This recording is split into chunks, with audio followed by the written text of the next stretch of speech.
Hi and welcome to Conversations with the Bots. Thanks, it's nice to be here.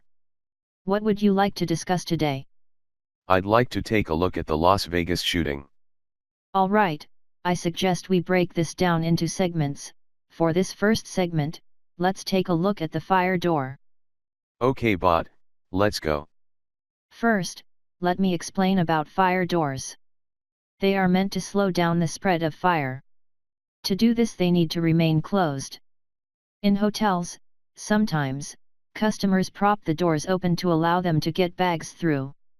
As such, the doors are sometimes alarmed, so that if the door is left open for a period of time, the alarm will trigger. In Mandalay Bay, there are actually two doors. One leading onto the hallway, and one leading into the stairs. By their very nature, they are also an escape route, and as such they open into the stairwell, allowing people to escape easily in emergencies, rather than having to stop and pull the door open. What this means is that the frame of the door is on the hallway side, so the door sits flush in the framework. Let me show you a video. This is the hallway door. See how the door sits in the framework? Yep. There is a small room, and then this other door which opens onto the stairs. Again the door sits in the framework. Clear so far? Yes. There are two possibilities as to why the alarm sounded.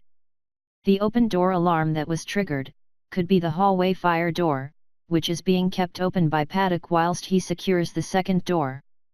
Alternatively, it was the bracket that was ill-fitted to the stairwell door that held it open.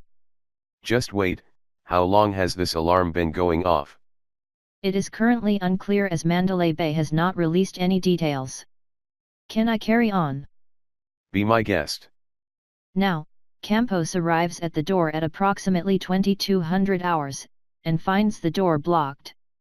Campos says, When I approached the door, it didn't open, and it was blocked off, so I had to reroute. So Campos travels up one floor, and drops down via the lift back to floor 32, and walks along the corridor to the fire door by Paddock's room.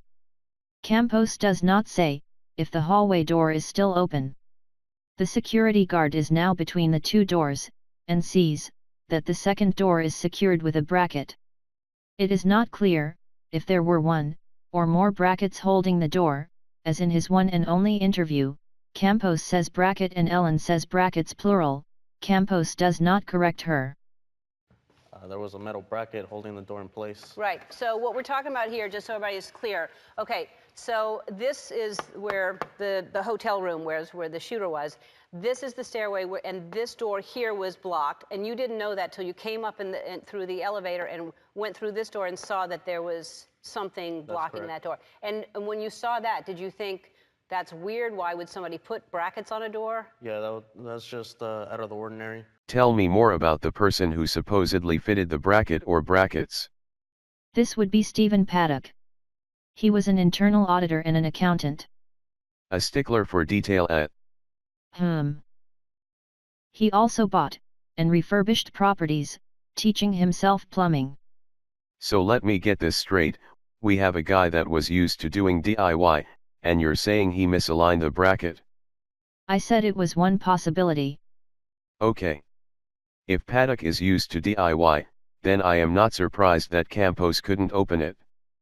Did anyone manage to open it? Yes, the police, when they arrived. I bet that took a while to get open. Well, no. I'll play you part of the 60 Minutes interview with the police. But they soon discovered Paddock had barricaded the stairwell door. He had screwed shut the door with a piece of metal and some screws. In the stairwell. In the stairwell, going out to the hallway right by his door. Because he knew we'd be coming out that door to gain entry into his door. So he tried to barricade it as best he could. But thankfully, Levi had a pry bar and was able to easily pop that door.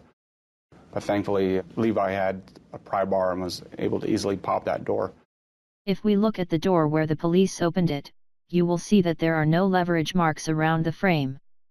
So what you are suggesting is that Campos, with his weight behind him, could not push the door open, and from the stairwell side, the door fits flush into the framework, the only leverage point on the door would be the handle, which would have to be pushed downwards whilst trying to lever the door open.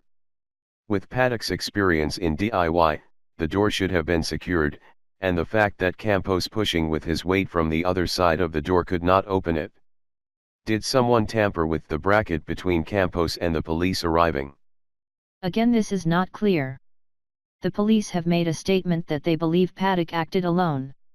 I think we should schedule another video to look at the evidence of a second person. Let's carry on. Okay. The next notable event is when the police, at 22:52, put out a call to be careful of booby traps.